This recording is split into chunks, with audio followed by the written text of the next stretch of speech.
My family told everyone I failed. I sat quietly at my brother's governor's gala.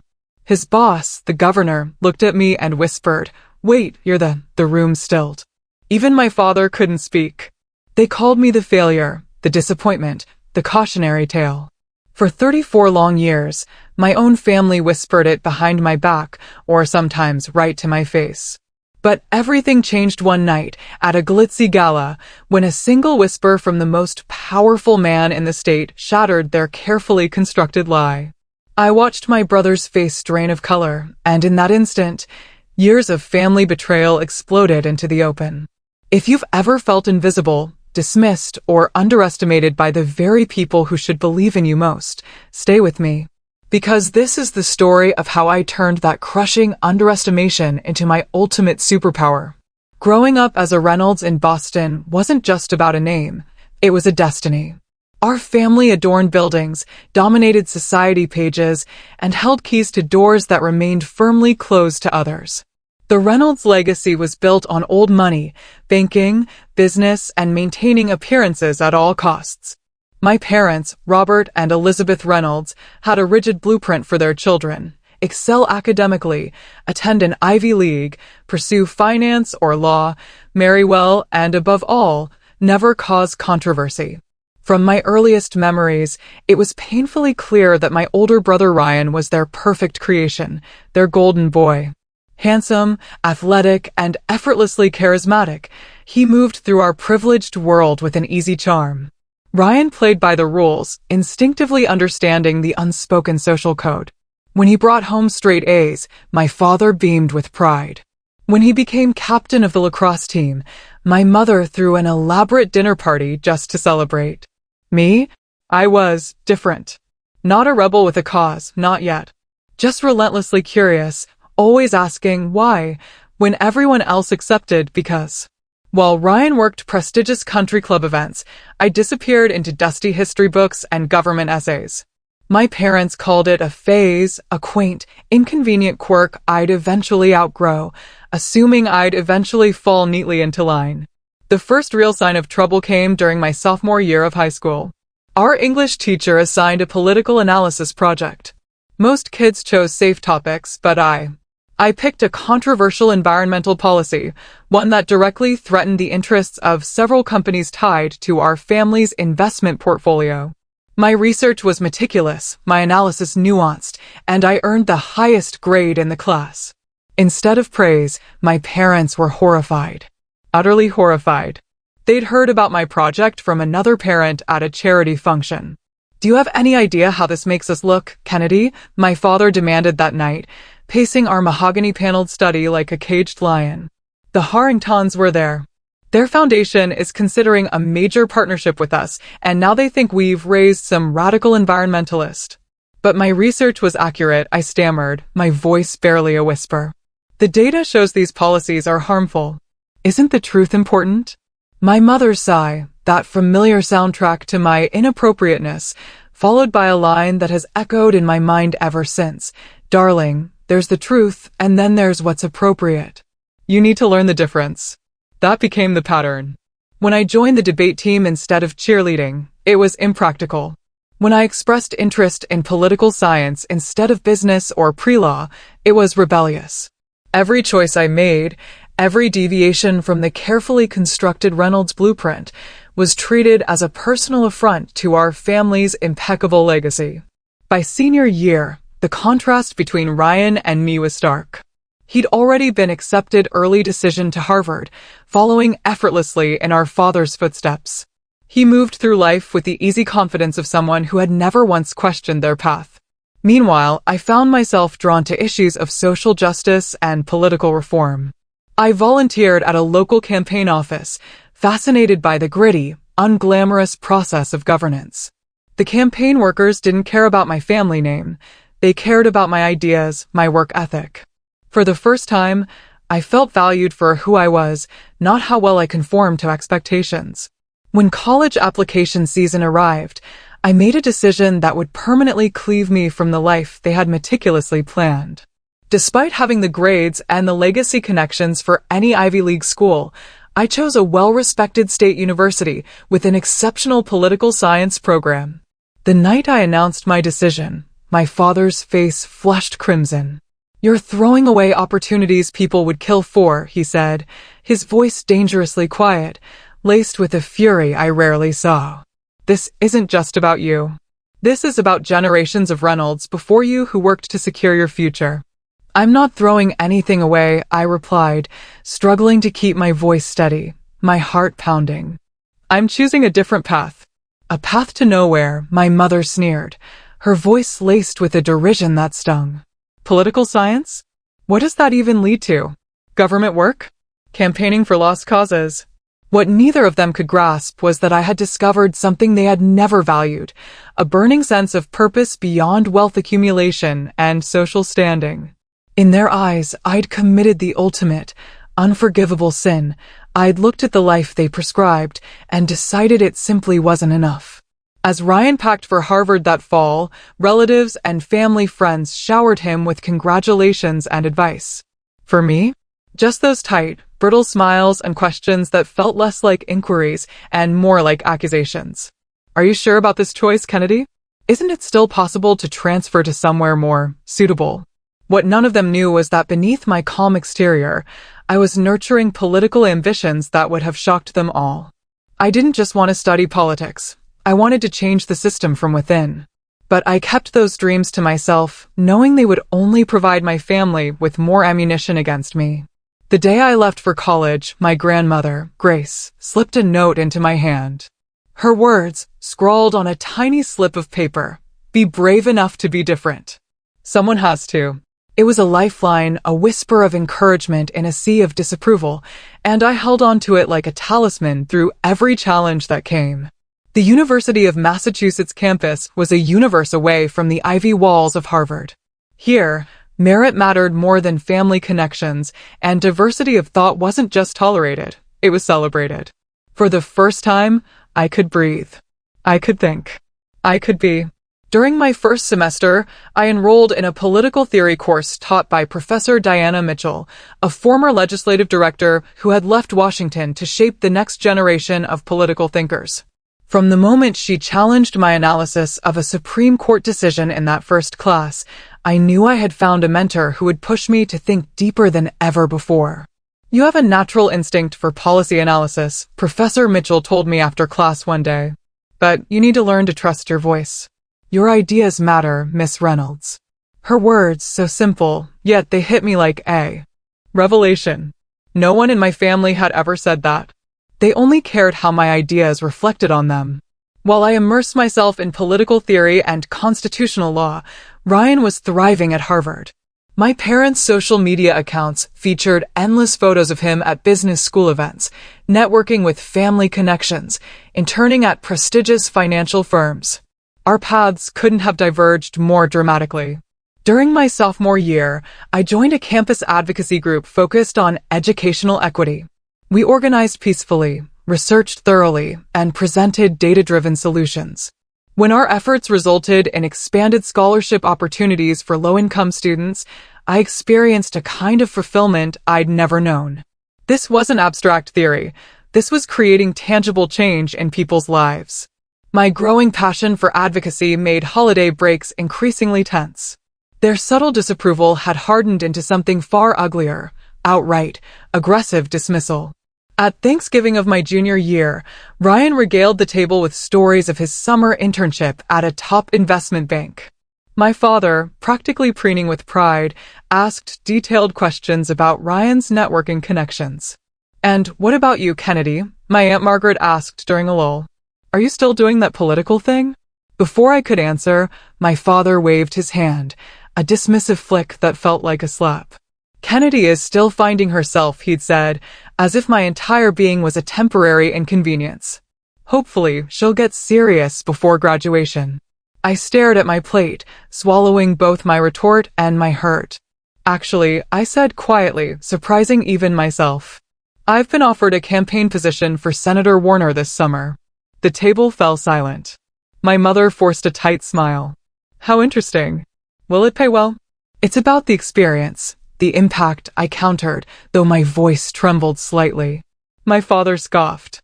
Experience doesn't pay student loans, Kennedy. My scholarships cover most of my tuition, I reminded him, though he knew this well.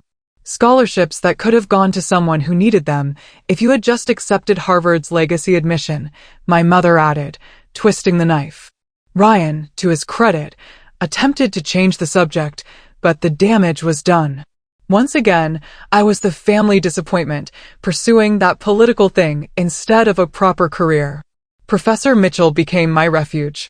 She recognized my growing interest in progressive politics and connected me with opportunities to learn campaign organizing firsthand. Under her guidance, I volunteered for local candidates, learning the unglamorous but essential aspects of political work, phone banking, data analysis, voter outreach. Politics isn't just about grand ideas, she told me. It's about showing up, doing the unglamorous work, and building relationships with the people you want to serve. By senior year, I had built a remarkable resume of political experience, culminating in managing a successful city council campaign for a first-time candidate. When I was offered a full-time position with a nonprofit focused on voter education after graduation, I felt like my unconventional path was finally bearing fruit. My family, however, saw it very differently. When I announced my post-graduation plans during Christmas break, my father's response was swift and brutal. His words sliced through the air like a knife, chilling the festive mood. That's enough, he said, the sharp click of his whiskey glass hitting the table echoing in the sudden silence. We've indulged this hobby of yours for 4 years, Kennedy. It's time to grow up and get a real job. This is a real job, I insisted. Important work that makes a difference. A difference to whom? My mother asked, her tone dismissive. Certainly not to your future or to this family's reputation. We've been patient, my father continued, his voice dangerously low. We've allowed you to attend that school, pursue this interest, but there are limits to our patience. And our support. His meaning became chillingly clear the next morning. They would no longer provide any financial assistance after graduation. No help with an apartment, no family health insurance, nothing. You're choosing this path, he'd said, his voice colder than a Boston winter. You can deal with the consequences. I caught a glimpse of Ryan, frozen in the doorway, a flicker of sympathy in his eyes, quickly overshadowed by what looked like relief. Relief that he wasn't the target, that he fit the mold. In that moment, I understood that my brother was as trapped in the family's expectations as I had been. He just happened to fit their carefully designed mold. I left Boston the day after Christmas, returning to campus early. That night, alone in my dorm room, I made a promise to myself. I would forge my own path, with or without my family's blessing. I would prove them wrong. I would forge a path where success wasn't measured in dollars or social cachet, but in genuine, tangible impact. And someday, they would have to acknowledge that I had been right to follow my conscience. Oh, how right I was. And how gloriously dramatic that vindication would eventually be. My first apartment after college was a universe away from the Reynolds family estate. A 5th-floor walk-up, the kind where the heat was a suggestion and the bathroom was a democracy. It was all I could afford on my nonprofit salary. Each month was a financial tightrope walk. Meanwhile, Ryan's life was an Instagram reel of success, business class flights, luxury apartments, networking events with Boston's elite. My parents made sure everyone in their social circle knew about his meteoric rise. The voter education nonprofit where I worked was chronically underfunded, but vitally important. The hours were long, the pay was minimal, but the work felt meaningful in ways I couldn't fully articulate to anyone who hadn't experienced it. Family gatherings became endurance tests. At my cousin's wedding, I overheard my mother explaining my career choice to a family friend. Kennedy is still in her idealistic phase, working for some voter thing. We're hoping she'll come to her senses soon. The words were a fresh stab. Thanksgiving that year brought matters to a breaking point. Ryan arrived with news of a promotion and a massive bonus. My parents were ecstatic, opening an expensive bottle of champagne to celebrate. When the conversation reluctantly turned to me, I shared that our voter education initiative had helped increase youth turnout by 12% in recent local elections. My father swirled his champagne, looking profoundly unimpressed. And how exactly does that translate to a career path, Kennedy? His tone dripping with condescension. It's already my career, I replied, my voice tightening. We're making democracy more accessible. He set his glass down with a sigh. Let me be direct. You're 30 years old, living in what I can only imagine is a substandard apartment, making what, 40,000 a year? With your education and connections, this is, frankly, a waste. The words hung in the air, thick with contempt. Even Ryan looked uncomfortable. Robert, my mother murmured, though whether she was encouraging him to stop or continue wasn't clear. No, Elizabeth, it needs to be said. We've watched this experiment for years now. Kennedy, you had every advantage, every opportunity, and you've squandered them all on this hobby. Your brother is buying his first property while you can barely make rent. This isn't success by any measure. My hands trembled, my carefully constructed composure crumbling. I stood up, pushing back my chair. Success isn't measured only by money, Dad. In the real world, he shot back, a dismissive wave of his hand. It absolutely is. I left the table, grabbing my coat. As I headed for the door, I heard my mother call after me, but I couldn't bear another minute of their judgment. In my car, the tears finally came. Not just for the cruel words, but for the brutal truth. My family might never, ever see my worth. They might never value the path I had chosen. That night, alone in my cramped apartment, doubts crept in like shadows. Was I fooling myself? Was my work making any real difference? Would I always be struggling financially while my peers advanced in conventional careers? For the first time, I seriously questioned everything. By the way, if you're still with me, still holding on through this story of fighting for your own path, please take a second to hit that subscribe button.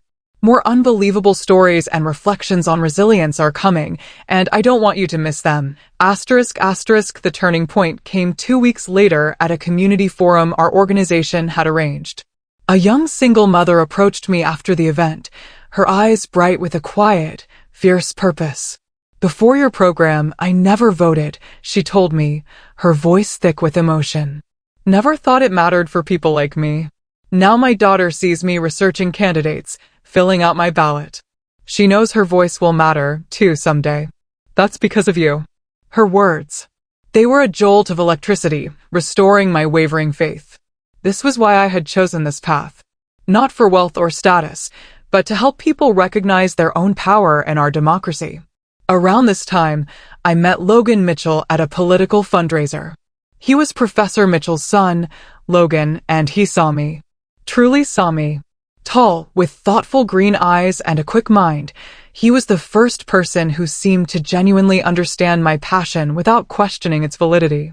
So, you're the famous Kennedy Reynolds, he said when his mother introduced us. My mother says you're going to be governor someday. I laughed, trying to dismiss it, but something in his gaze made me feel seen. Our first date stretched into a 5-hour conversation about electoral reform, community organizing, and our shared vision for a more inclusive democracy. With Logan's encouragement and my growing network of political connections, I made a decision that shocked everyone. I would run for city council. At 31, with no family support and limited finances, it seemed impossible. But I had built strong relationships in the community, and I understood the issues facing ordinary citizens in ways many politicians didn't. When I told my family about my candidacy, their reactions were predictably dismissive. City council? My mother repeated, her voice dripping with incredulity, as if I'd announced plans to join the circus. Kennedy, be serious. I am serious, I replied, a new steel in my voice. I've already filed the paperwork. This is embarrassing, my father stated, his tone flat, devoid of warmth. You'll lose, waste what little money you have, and then what? Have you thought this through at all? Actually, I have, I explained, trying to keep my voice even. I have a campaign manager, a treasurer, and a growing team of volunteers. We've developed a solid strategy. Ryan, who had recently begun working for a rising political star named James Blackwell, looked uncomfortable. Politics is more complicated than you realize, Kennedy, he said. It's not just about good intentions. I'm well aware, I replied, biting back a sharper response. It was typical of my family to assume I was naive, rather than consider that I might actually be qualified. My grassroots campaign was nothing like the big-budget operations I would later encounter. We operated out of a borrowed office space, relied heavily on volunteers, and focused on direct voter contact. I knocked on thousands of doors personally, listening to residents' concerns and sharing my vision. On election night, Logan and I gathered with our small team. When the results showed I had won by a narrow margin, the room erupted in cheers. It was a small victory, but it felt monumental. My phone remained stubbornly, painfully silent that night. No congratulations from my family, despite the local paper covering my win. When I finally received a text from Ryan the next day, it was characteristically backhanded. Congrats on the council seat. Small pond, but I guess it's a start. My mother's eventual response was similarly qualified. We're surprised by your win. The district must have had a very low threshold for candidates. Their inability to acknowledge my legitimate achievement only strengthened my resolve. I would prove my worth not through their measure of success, but through effective public service. And I would do it without the Reynolds name opening any doors. My first term on the city council was a crash course in practical governance. I quickly discovered that effective public service required more than good intentions. It demanded strategic thinking, coalition building, and a thick skin. I threw myself into the work, focusing on initiatives to increase affordable housing, improve public transportation, and create more transparent city government. To my surprise, I found I had a natural talent for the detailed policy work that many elected officials avoided. My background in community organizing proved invaluable for connecting policy decisions to their real-world impacts.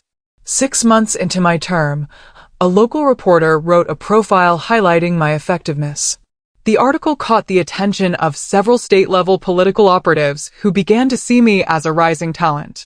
Meanwhile, Ryan had solidified his position as chief of staff to James Blackwell, who had recently won the governorship. My brother's face appeared regularly in state political coverage, always at Governor Blackwell's side. Our parents never missed an opportunity to highlight Ryan's proximity to power. Ryan was telling the governor just yesterday.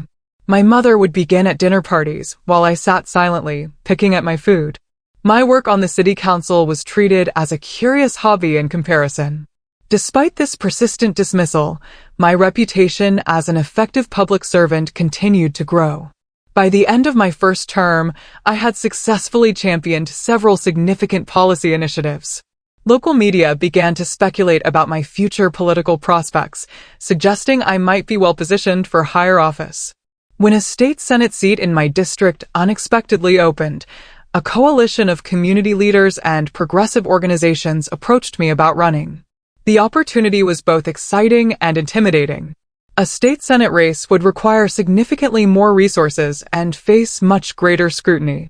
After careful consideration and many long conversations with Logan, who had become not just my partner in life, but my most trusted political advisor, I decided to enter the race. The night before my public announcement, I called my parents, hoping that my growing record of public service might have softened their opposition. My mother answered, her voice cooling noticeably when she realized it was me. When I shared my plans, the line went quiet for several seconds. "Kennedy," she finally said, her voice a tightrope walk of forced composure. "Don't you think this political adventure of yours has gone far enough?" "Mom, this isn't an adventure. This is my career, my calling. I'm good at this work, and it matters."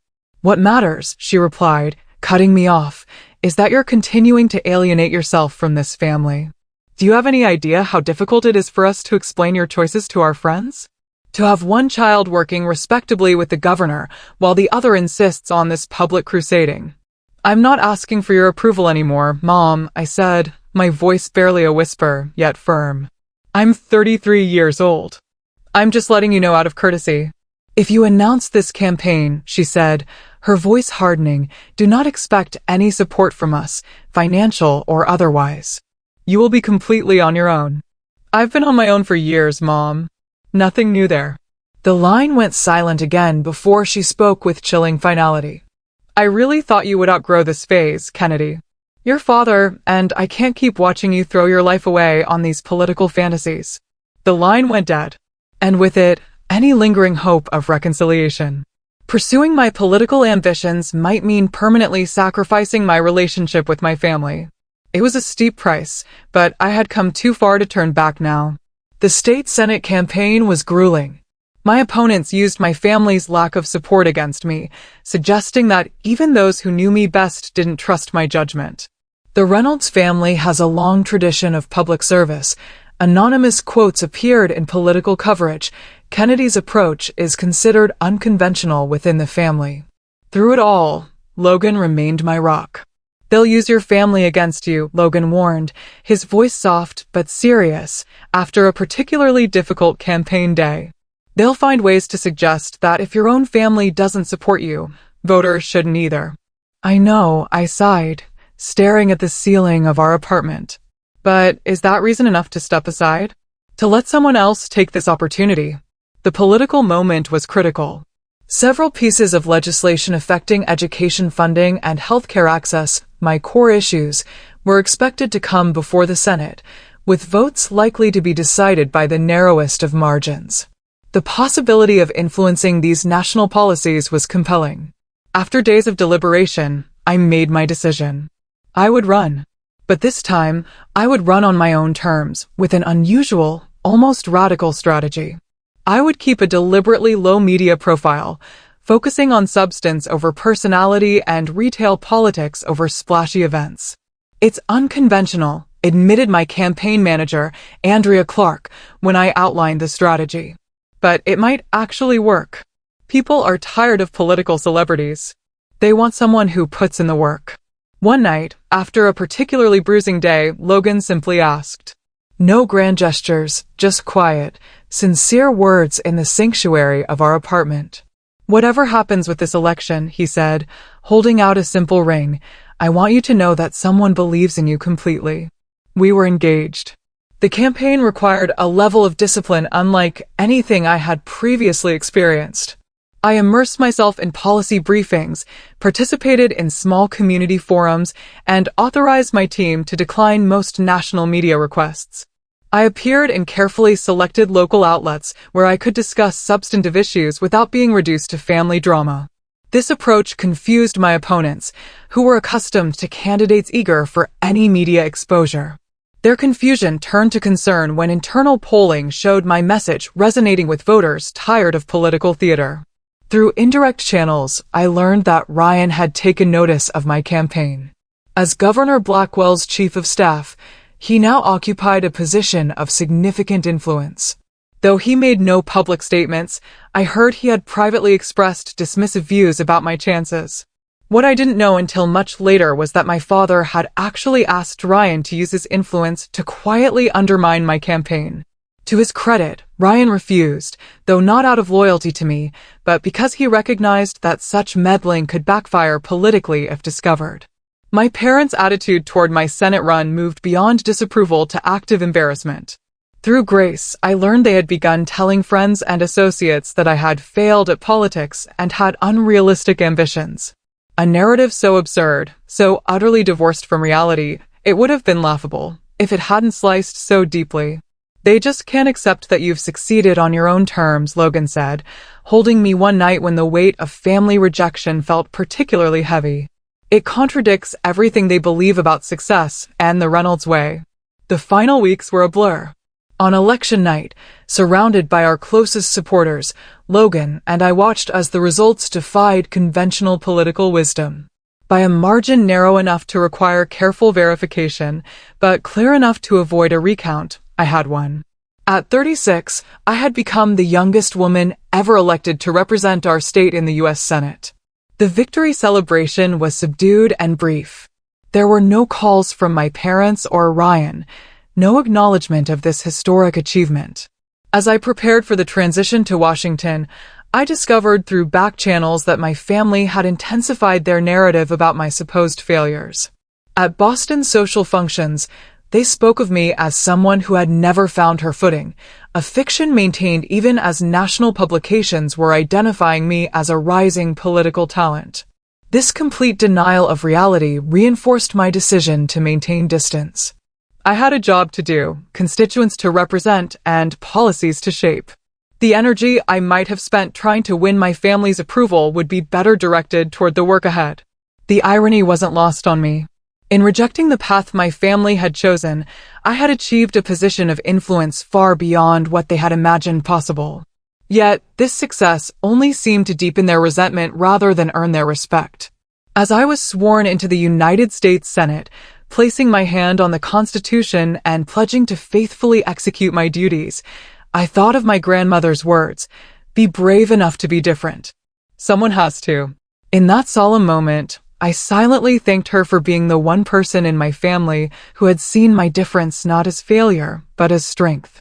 6 months into my term as U.S. Senator, the work had consumed my life in the best possible way. I had secured positions on the Education and Healthcare committees, assignments that aligned perfectly with my policy expertise.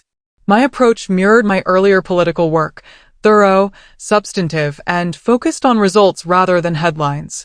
I worked diligently behind the scenes, building relationships across the aisle. Due to the unusual circumstances of my election and my continued preference for substance over spectacle, I maintained a relatively low media profile. I participated in committee hearings and floor debates, but avoided the cable news circuit.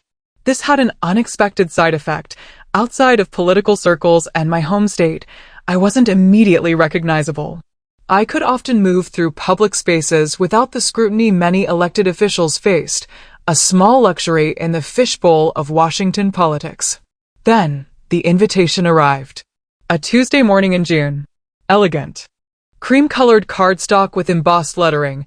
Governor James Blackwell requests the honor of your presence at the annual Governor's Gala benefiting the Children's Education Foundation.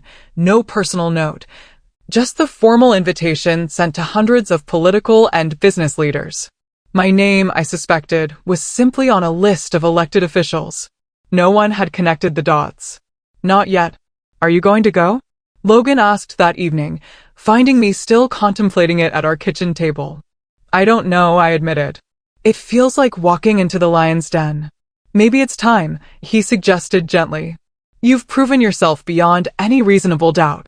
You're a United States Senator, Kennedy. Maybe seeing you in that role will finally break through their denial. After days of deliberation, I decided to attend. Not to seek approval or reconciliation, but to represent my office with the dignity it deserved. If my family chose to acknowledge me, fine. If not, I would conduct myself with the same professionalism I brought to every aspect of my work. The night of the gala, I chose a simple but elegant black dress, understated yet appropriate. Logan, handsome in his tuxedo, squeezed my hand as our car approached the historic downtown hotel. Remember who you are now, he whispered. United States Senator Kennedy Reynolds. You've earned your place here. The ballroom was transformed, crystal chandeliers casting a warm glow. From the entrance, I immediately spotted Ryan across the room, confidently working the crowd in a perfectly tailored tuxedo. Every inch the political operator he had become. As Logan and I made our way in, a flicker of relief, quickly followed by a familiar sting of disappointment. My parents weren't here. We were shown to a table near the back, far from the governor's table where Ryan would undoubtedly be seated. The strategic placement wasn't lost on me, significant enough to acknowledge my office, but distant enough to minimize any potential family drama. Throughout the dinner, I maintained my composure, engaging pleasantly with the other guests at our table. None of them mentioned my brother or questioned our separate seating, though I caught occasional curious glances. From across the room, I observed Ryan in his element, leaning in to whisper something to Governor Blackwell, laughing at appropriate moments. He had not once looked in my direction, though he surely knew I was there. Between the main course and dessert, I excused myself to visit the ladies' room. As I walked through the ballroom, then, the whispers started. Snippets of conversation innocent to them, but a dagger to my carefully constructed shield. That's the Reynolds girl, isn't it? The one who never quite found her way. Such a shame with their connections. Ryan's the successful one. On track to run for office himself, I hear. By the time I returned to the table, my confidence had been rattled. Despite everything I had accomplished here in my home state, in these circles, I was still defined by my family's narrative. The failed Reynolds. The disappointment. The cautionary tale. After dessert, Governor Blackwell took to the podium. I half listened as he spoke, my thoughts still tangled in the overheard conversations. I barely registered him announcing he'd be mingling until a hush fell over our corner of the ballroom. My breath caught. Looking up, I found Governor Blackwell himself approaching our table, flanked by aides and security. Ryan trailed slightly behind him, attention on a notepad. The governor stopped directly at our table, his eyebrows raising slightly as he focused on me. For a moment, confusion crossed his features before recognition dawned in his eyes. "Wait, you're Senator Reynolds," he whispered, his eyes wide with a recognition that was both shocking and electrifying. The table fell silent. My heart pounded. I stood, extending my hand professionally. "Yes, Governor. It's a pleasure to finally meet you in person. Thank you for including me this evening." Governor Blackwell clasped my hand warmly. His initial surprise transformed into genuine interest. "The Education Bill author. Your work on the Federal Education Committee has been remarkable. I had no idea you would be joining us tonight." From the corner of my eye, I could see Ryan frozen in place, his professional mask slipping to reveal naked shock. Around us, conversations had hushed as people strained to observe the interaction. "I've been meaning to discuss your healthcare access proposal," the governor continued, seemingly oblivious to the building tension. "It aligns with several initiatives we're considering at the state level. Perhaps we could arrange a meeting while you're in the state." "I would welcome that, Governor," I replied, maintaining my composure despite the growing whispers around us. It was then that Governor Blackwell glanced back at Ryan, who had finally approached, his face now composed, though still notably pale. "Ryan, why didn't you mention that Senator Reynolds would be attending tonight? We could have arranged a proper welcome." A flash of something, panic, embarrassment, crossed my brother's face before he recovered. "An oversight on my part, Governor. My apologies." The governor turned back to me, his brow furrowing slightly. "Reynolds, is there a relation?" he asked, a puzzle piece slotting into place. "The surname isn't that common." Before I could respond, Ryan stepped forward. "Senator Reynolds is my sister, Governor," he said, the words forced, almost a confession. Governor Blackwell's surprise was evident. "Your sister? I had no idea you had a sister in the Senate." He looked between us, clearly reassessing some internal narrative. "Why haven't you ever mentioned this?" The moment hung suspended, the nearby tables now openly watching the drama unfold. Ryan's career, built partially on our family connections and reputation, suddenly faced a complicated public revelation. "Family and politics can be complex, Governor," Ryan offered weakly. "Indeed, they can," I interjected smoothly, saving him from further explanation. "But ultimately, we all serve the public in our own ways." Governor Blackwell, a skilled politician himself, quickly recognized the undercurrents and pivoted. "Well, this is a delightful discovery. We must have you both at the mansion soon. A family of public servants. Quite remarkable." As the governor moved to the next table, Ryan and I were left in an awkward tableau. Years of silence, years of dismissal, years of calculated invisibility, all condensed into this single, public, excruciating moment. "Kennedy," he began, his voice low, almost a plea. "I didn't know you would be here." "Clearly," I replied, keeping my tone neutral, though as a U.S. Senator from this state, it would be unusual to exclude me from the invitation list. "That's not what I meant," he said, discomfort evident in his stance. "We should talk. Not here, but soon." "Should we?" I asked, meeting his gaze directly. "After years of silence? After our parents have actively, maliciously misrepresented my life to everyone they know? What, exactly, should we talk about, Ryan?" Around us, the room had returned to its normal buzz of conversation, though I noticed several people watching our interaction with poorly disguised interest. Ryan glanced around, aware of the attention. "This isn't the place. But yes, we should talk. Things are complicated." "They always have been," I replied. "But they're also very simple. I chose a different path than the one laid out for me." That shouldn't have made me a family pariah.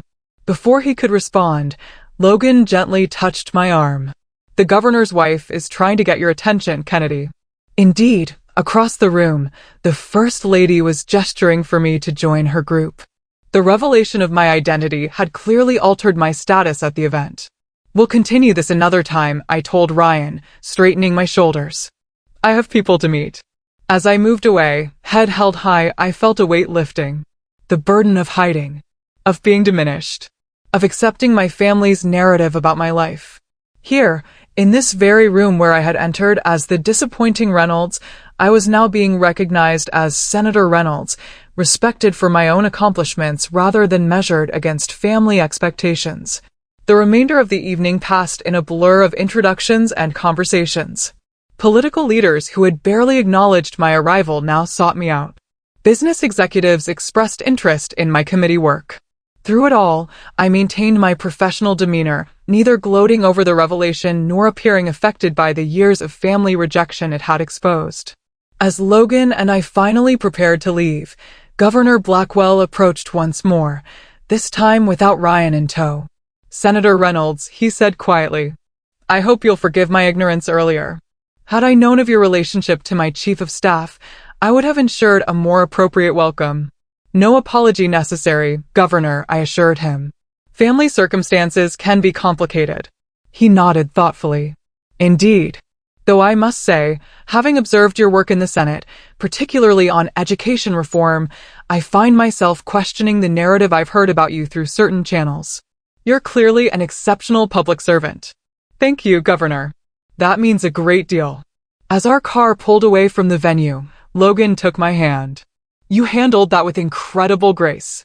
I've had years of practice, I replied, looking back at the illuminated hotel. But something feels different now.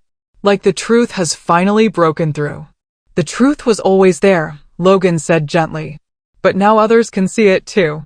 In that moment, I realized that while reconciliation with my family remained uncertain, I had achieved something perhaps more valuable. I had reclaimed my own narrative. No longer would I be defined by what the Reynolds family said about me. I had written my own story, and now that story stood on its own merits for all to see. The revelation at the governor's gala created ripples that extended far beyond that single evening. By the next morning, several state political blogs had picked up the story of the Reynolds siblings' reunion, complete with speculation about our family dynamics. The public narrative quickly shifted from questions about why I had been excluded from family events to wonder at how my achievements had been so consistently downplayed. 3 days after the gala, my office phone rang with a number I instantly recognized, but hadn't seen on my caller ID in years, my father's private line. Kennedy, he began, without so much as a hello, I understand you attended the governor's gala. His voice was stiff, formal. No preamble, no apology. Just a stark acknowledgement that I had become too prominent to ignore. I did, I replied, keeping my tone neutral, as would be expected for a senator from the state. There was a pause, the silence heavy with unspoken history. Your mother and I have been discussing recent developments, he finally said. We feel it might be appropriate to have dinner while you're in the state. To clear the air. The careful phrasing wasn't lost on me. It wasn't an apology. Not even close. It was a tactical retreat, an acknowledgement that circumstances had changed, and my new position made me someone they could no longer dismiss or ignore. I appreciate the invitation, I said carefully. But I think before any family dinner, we need to have an honest conversation about the past several years.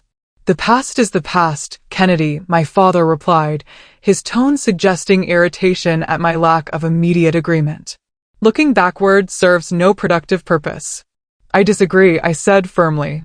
You and Mom have actively misrepresented my career and life choices to your social circle for years. You've portrayed me as a failure when I've been succeeding on my own terms. That needs to be acknowledged before we can move forward. Another long silence followed. Perhaps we were hasty in our judgments, he finally offered. It was the closest thing to an apology I'd ever get. Not we were wrong, but we were hasty, maintaining plausible deniability while offering a minimal concession. Moving forward, I said carefully, I need honesty.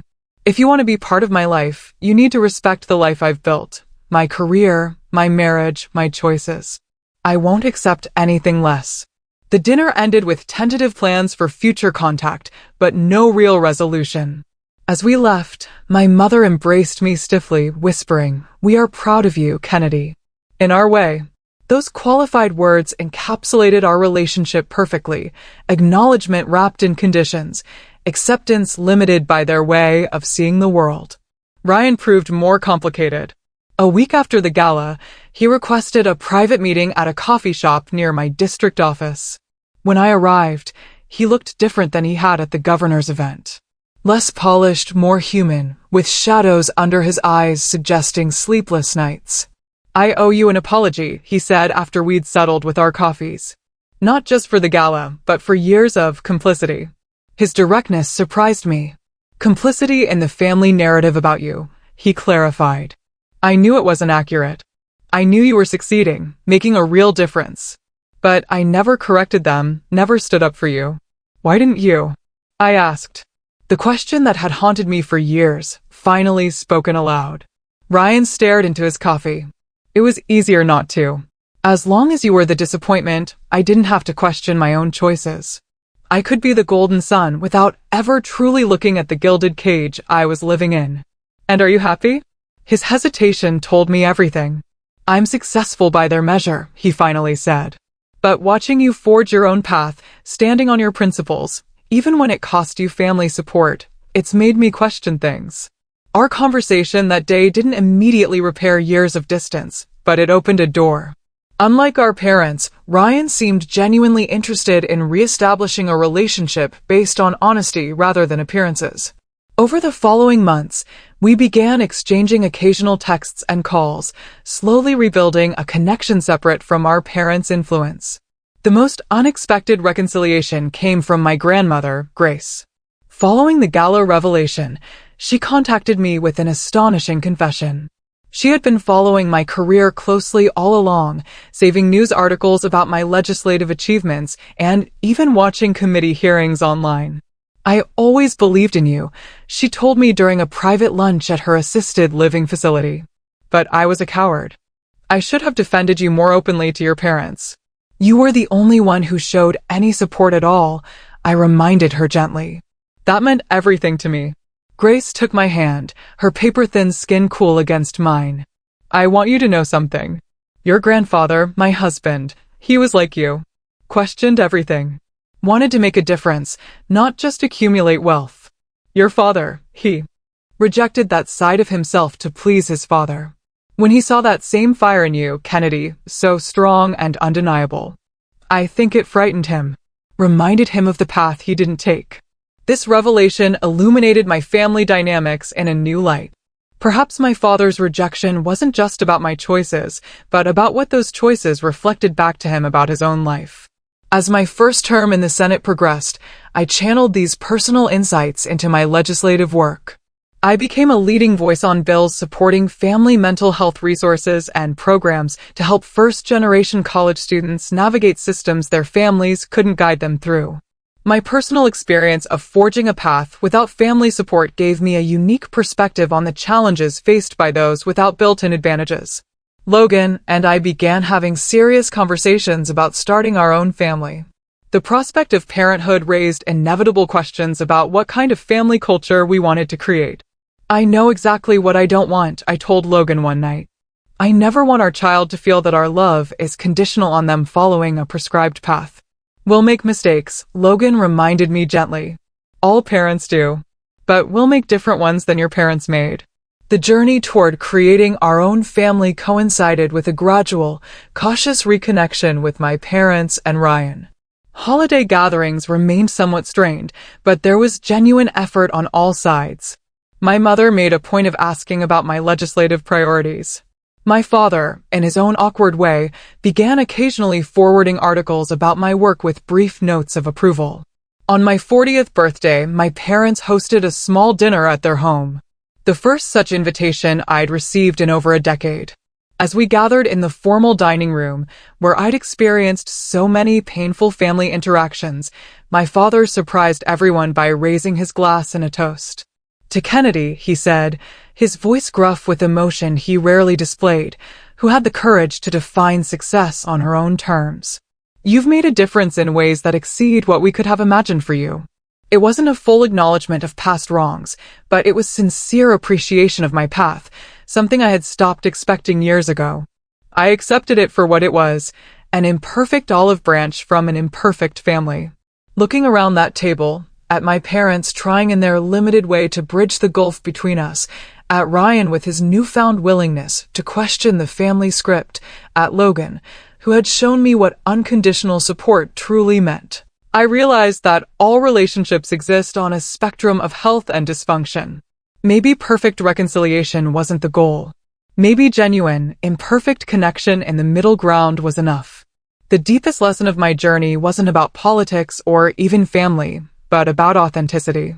By refusing to conform to others' definitions of success and worth, I had discovered my own.